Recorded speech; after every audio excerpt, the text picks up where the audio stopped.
I don't care who you are. Life is going to knock you down. Listen to me, many of you right now, life's got you up against the rope, and you got to do me a favor. Like, you can't give up. You can't give in. Pain is temporary. Pain is your friend. Pain is going to take you to the next level.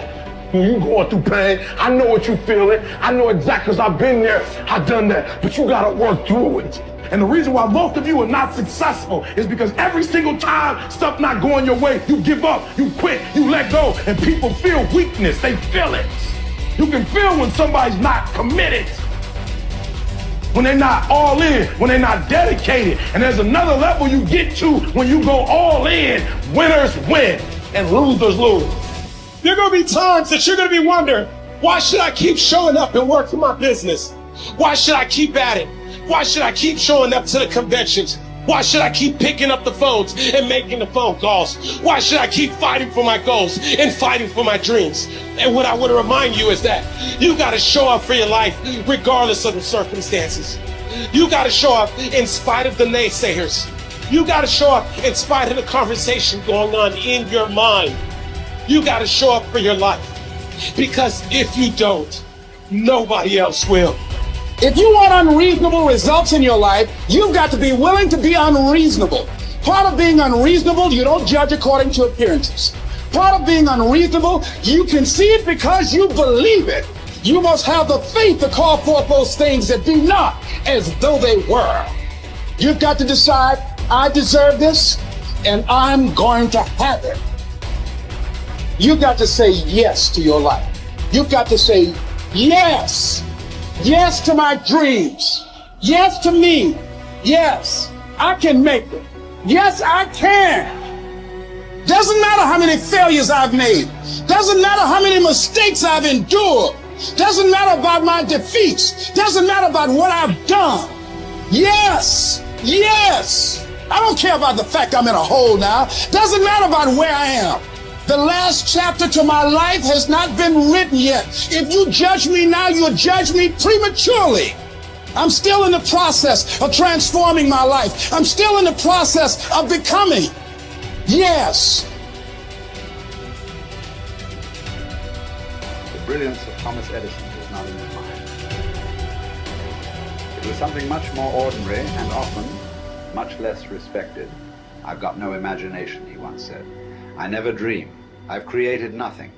If you're someone who doesn't like Edison, you might think that this is Edison admitting to stealing his inventions from other, more brilliant inventors, like Nikola Tesla. Not quite, but he did readily concede that most of the credit belonged to something other than his brain. The genius hangs around his laboratory day and night, Edison said. If anything happens, he's there to catch it. If he wasn't, it might happen just the same. Only it would never be his. What he's talking about is showing up. The incredible, underrated power of talking in every day, putting your ass in the seat, and the luck this seems to inevitably produce. Edison lived in his laboratory and never missed a day. Like Gehrig, even when he was sick, when he was tired, or when visited by tragedy or disaster. The modern conveniences we can trace to his lab then owe far more to his body than his brain, to the compounding power of consistency rather than sheer brilliance. It wasn't about inspiration. It was about getting to work, show up and try. Get on the treadmill, pick up the violin, script out some scenes, reach out to some clients, read some reports, lift a couple weights, jog 1 mile, cross one thing off the to-do list, chase down a lead. It doesn't matter what it is. All aspects of our life benefit from this circumscribed kind of discipline. Just as long as you do something every day, that is the important thing. Show up. When you're tired, when you don't have to, even if you have an excuse, even if you're busy, even if you won't get recognized for it, even if it's been kicking your ass lately, once something is done, you can build on it. Once you get started, momentum can grow. When you show up, you can get lucky. Is this still hard? Yes. But the good news is that because it's hard, most people don't do it. They don't show up. They can't even do one tiny thing a day. So yes, you're alone out there on the track in the rain. You're the only one responding on Christmas. But having the lead is, by definition, a little lonely. This is also why it's quiet in the morning. You have the opportunities all to yourself. Don't worry about setting any records. Just report for duty. No excuses. And here's the irony. This is also a way to break records. Consistency is a superpower. Day to day, willpower is incredibly rare. Lowell Gettrig was a solid position player and a good hitter.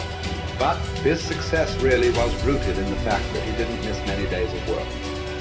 It's quite likely that had he continued at his normal pace and not been stricken with R's, that he would have put up career numbers that surpassed Babe Ruth. Gettrig wasn't just able to show up despite injuries and fatigue. He also had to push through ennui, doubt, and just plain not feeling it. He had slumps like we all do, but he also understood what they meant.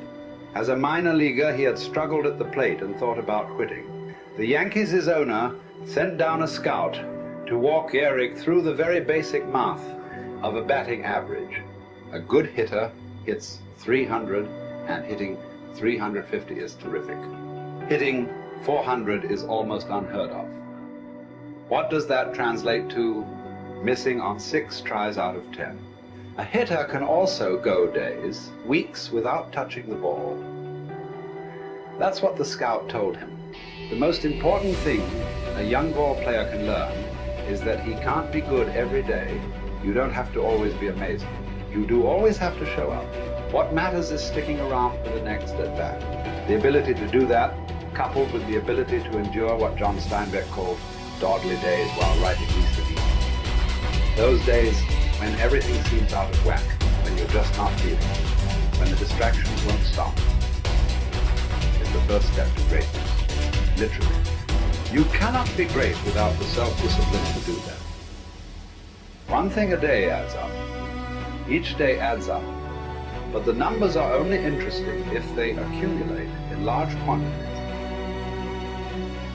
You guys that are just getting started, you're not going to start right here. You're going to start down there. Probably in another city, another town. I grew up in Lake Charles, Louisiana, no money, raised by a single mother. I was in debt at 25 years old. First thing that I had to do in my life was not learn a new skill. First thing I had to do to get my life moving in the right direction was self-development. It is vital. It was vital for me that I improved myself and I could start depending upon me. I had to show up every day with some rituals, some disciplines, and start getting myself to trust me, not trust others, but trust myself to do the right thing every day. One of the things that I started doing was beating the sun up every morning. I'm going to beat that sun up every morning so that I have the discipline and the control over my life. So I knew, hey, before that thing pops, I'm going to pop. I'm going to get out of bed, depend on myself, get up at the same time every day. And for me, that time, regardless of where I was beat that sun up. No matter where I am, I'm going to beat that thing up. So it gives me a sense of control over my own life. Second thing,